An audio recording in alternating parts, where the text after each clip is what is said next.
Hello everyone, and welcome back to Hollow Street. We've delved into some truly chilling cases together, but today's story, The Mystery of the Return List, is one that blurs the line between investigator and victim in a way that will send shivers down your spine. Our story begins in the damp, forgotten archives of the old precinct, a place where cold cases go to gather dust.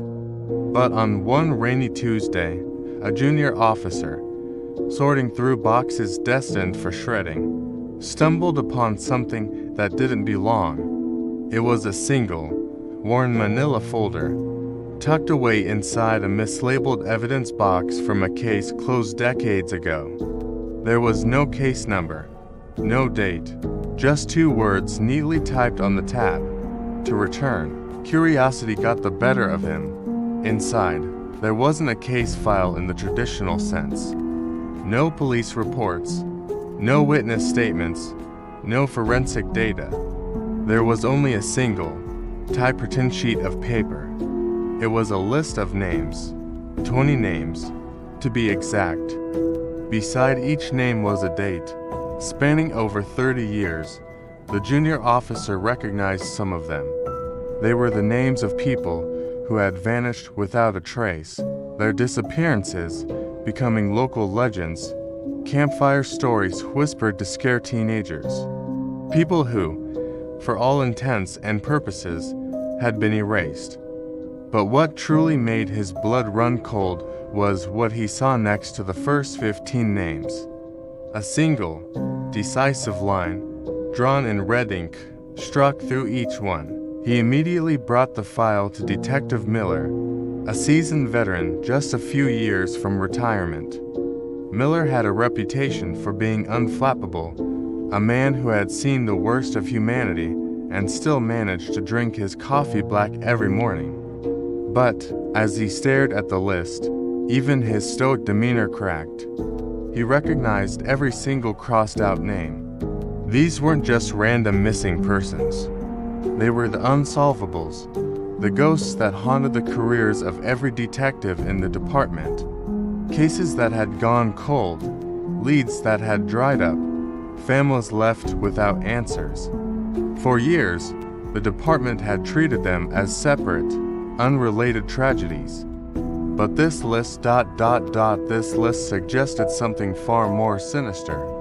It suggested a pattern, a single, patient predator. Miller, along with his sharp-witted and tech-savvy partner, Detective Evans, decided to reopen the book on these cold cases, using the list as their new, terrifying Bible.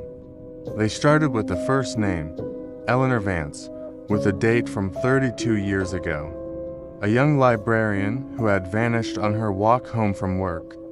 The original investigation had turned up nothing. No witnesses, no struggle, no motive. She had simply ceased to exist. Next was Daniel Porter, a construction worker who disappeared 5 years later. His truck was found abandoned by a river, but his body was never recovered. One by one, Miller and Evans revisited the cold, dusty files. With each case, they saw the same frustrating pattern. A complete and total lack of evidence. It was as if these people were plucked from the earth by a phantom. The red lines were the most perplexing part. What did they signify? Evans had a horrifying theory. She pulled up the county coroner's records for unidentified bodies found over the past 3 decades. Cross-referencing the dates on the list with the dates that Jane and John Buzz were discovered, she found a match, a perfect, chilling match. The date next to Eleanor Vance's name corresponded to the day an unidentified woman's body, matching her description, was found in a shallow grave 100 miles away. The date next to Daniel Porter's name matched the discovery of a male body downstream from where his truck was found. The red line didn't mean they were found. It meant they were returned. The killer was keeping a meticulous ledger of their victims, crossing them off only when their bodies were discovered, closing a private, twisted chapter. This revelation changed everything. They weren't just investigating a series of disappearances. They were hunting a serial killer who had been operating in their city, under their noses, for over 30 years. A ghost who left no clues, no DNA, no fibers, nothing but a body and a crossed-out name on a secret list. The pressure mounted. The media got wind of the return list killer, and public panic began to set in. The department threw all its resources behind Miller and Evans, creating a dedicated task force. They worked around the clock, fueled by caffeine and a desperate need to catch this monster before another name was added to the list. They analyzed geographical data, victimology, timelines, anything that might give them a sliver of a lead. But the killer was a ghost. The victims had no connection to each other. They were different ages, genders, professions, and backgrounds. The only thing they had in common was their place on that terrible list. And then, they looked at the list again, the 15 crossed-out names, the dates of their return, and 5 names left at the bottom. 5 names with no red line. 5 people who were, according to the killer's ledger, still missing, still out there somewhere. This was their only chance. If they could figure out who these 5 people were, they might find a connection, a link that could lead them to the killer before it was too late. They ran the names through every database imaginable: DMV, tax records, Social Security. Nothing. It was as if these 5 people didn't exist. There were no records, no digital footprint, no paper trail. How could someone live in the modern world and leave no trace? It was impossible, unless unless the names weren't real names. Evans, staring at the list late one night in the empty office, had a sudden, terrifying thought. The file was labeled to return. The victims were returned. It was all about a cycle. What if the names weren't the victims' birth names? What if they were names assigned by the killer? This line of thinking led them nowhere until Miller, sorting through old personnel files for a different reason, noticed something. He was looking at his own file, and then at Evans's.